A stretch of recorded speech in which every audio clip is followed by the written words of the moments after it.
নাটোরের নলডাঙ্গায় ট্রেনে কাটা পড়ে প্রাণ গেল এক ব্যক্তির। নাটোরের নলডাঙ্গায় পার্বতীপুর থেকে খুলনাগামী মালবাহী ট্রেনে নিচে কাটা পড়ে প্রাণ গেল রফিক হোসেন নামের এক মানসিক ভারসাম্যহীন ব্যক্তির। রফিক হোসেন উপজেলার মাধনগরের ভক্তপাড়া গ্রামে জামাল হোসেনের ছেলে। মঙ্গলবার উপজেলার মাধনগর রেলওয়ে স্টেশনের প্ল্যাটফর্মের উত্তর পার্শ্বে এ দুর্ঘটনা ঘটে। মাধনগর রেল স্টেশনের কর্তব্যরত স্টেশন মাস্টার মো.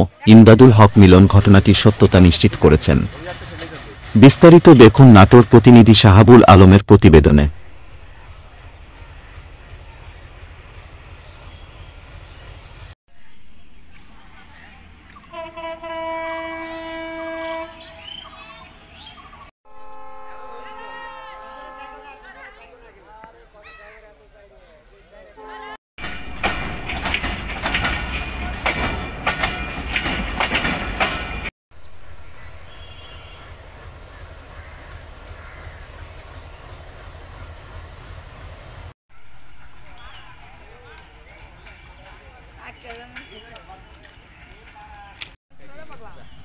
হ্যাঁ তো পিস দিতে পারবো না হাত দিতে পারবো